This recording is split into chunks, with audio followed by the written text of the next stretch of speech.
आपका मैसेज देख कर हैरत हुई। यहाँ बैंक में क्यों बुलाया आपने? कोई काम था तो घर पर बता देती, मैं कर देता। नहीं, कोई काम नहीं था।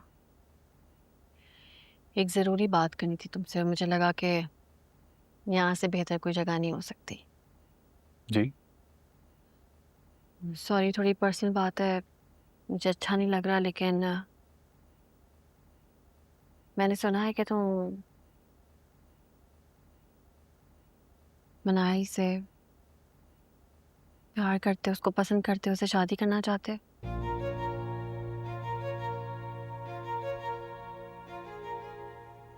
मम्मी ने बताया आपको? हम्म। शाज़िया बाजी ने बताया मुझे, लेकिन इस बात को लेके वो काफ़ी परेशान है वली, और दुखी भी। शाज़मीन आपी, इसमें दुखी होने वाली कौन सी बात है? मिनाहिल एक अच्छी लड़की है। इससे हमें बिल्कुल इनकार नहीं है, और तुम ये अच्छी तरह जानते हो कि मैं और शाज़िया बाजी औरों की तरह दूसरों की बेटियों को हल्का करने की कायल नहीं है। तो फिर आप क्या चाहती हैं मुझसे? तुम मेरे छोटे भाइयों की तरह हो वली।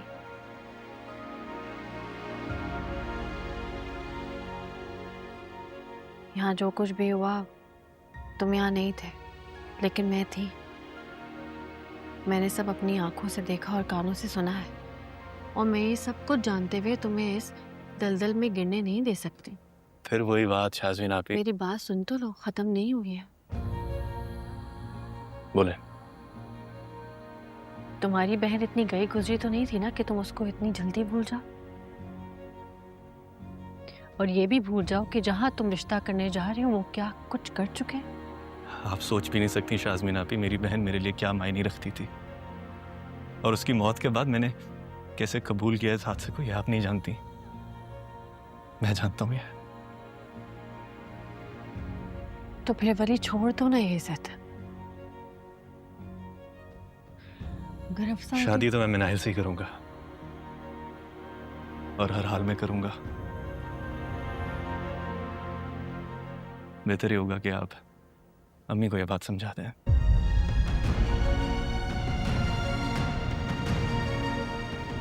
हनी, कोई और बात नहीं है तो मैं चलता हूँ।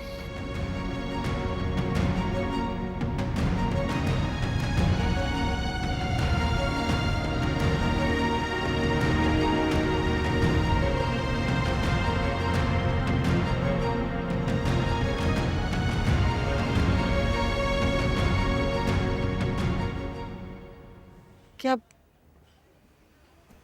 क्या अब भी तुम हमाद से मोहब्बत करती हो?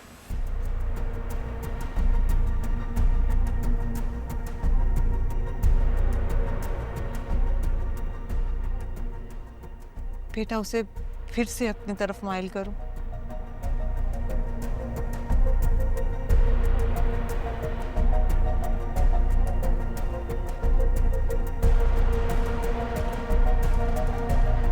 मैं ही क्यों? बकौल आपके, मैं तो आपके बेटे के लायक ही नहीं हूं।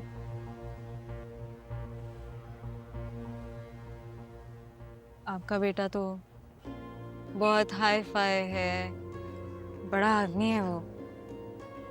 हफ्सा का रिश्ता भी आसानी से मिल गया था उसको तो। आज भी चाहें तो उसे तो कई लड़कियों के रिश्ते मिल जाएंगे। ठीक कह रही हो तुम। कहीं भी जाऊंगी तो इनकार नहीं होगा। मिल जाएगा रिश्ता, क्योंकि मेरा बेटा है ही इतना अच्छा।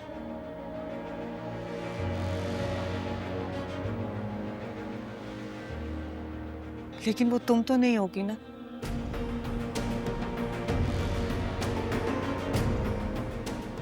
उनमें से कोई भी लड़की हमाद से मोहब्बत नहीं करती होगी, और ना ही हमाद उनसे।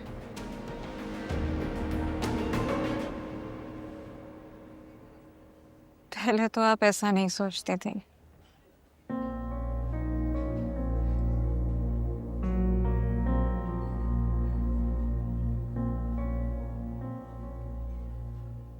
मैं जानती हूँ बेटा,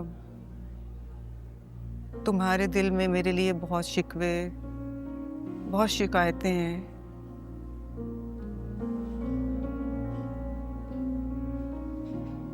और मैं भी तुम्हारी तरफ से बहुत गलतफहमी का शिकार थी, मगर अब हालात बदल चुके।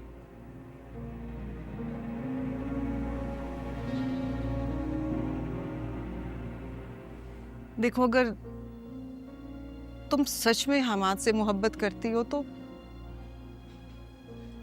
तुम यकीनन उसकी भलाई चाहोगी।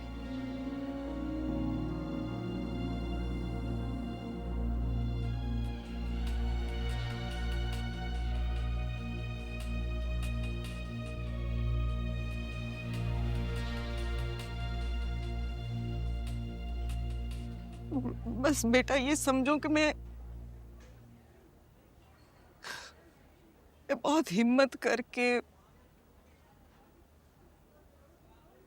बहुत आस लेकर आई हूँ तुम्हारे पास।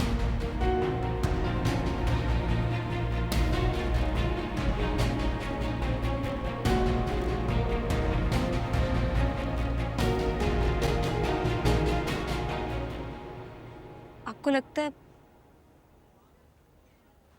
इतनी जल्दी वो हफ्सा को भूल पाएगा क्या? हाँ बेटा, मोहब्बत में बहुत ताकत होती है। और तुम दोनों तो एक दूसरे से मोहब्बत करते थे ना। बस बस ये समझो कि हफ्सा और हमाद का जो रिश्ता है ना, वो तुम दोनों के दरमियान एक वक्ती जुदाई थी।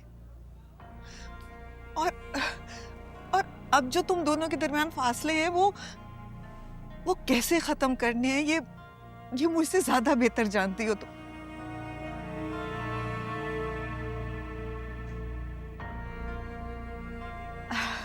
मुझे ये लगता है कि हालात कुछ भी हों, मोहब्बत हमेशा कायम रहती है।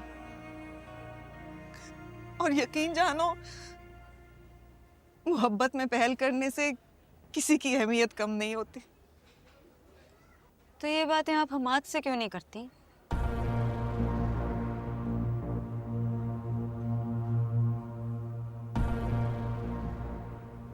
बेटा, मैंने बताया ना कि वो डिप्रेशन का शिकार है।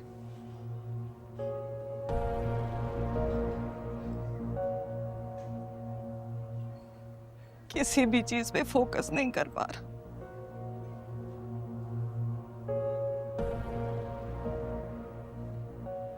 अगर तुम पहल करोगी तो वो शायद जिंदगी की तरफ वापस लौट आए।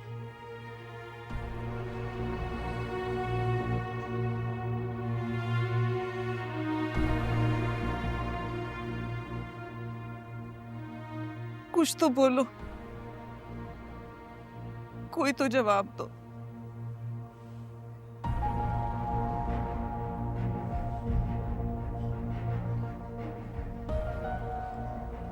क्या सोच रही हो? प्लीज मेरी बात मानो।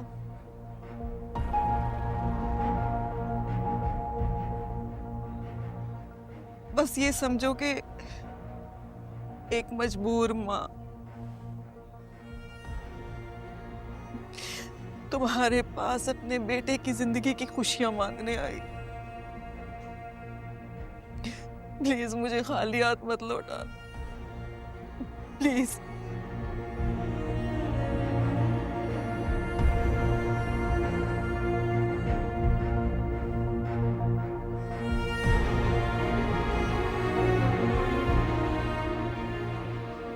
ठीक है,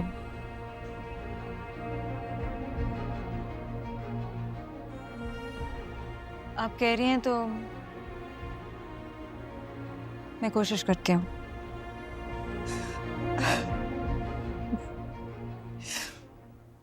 थैंक यू बेटा।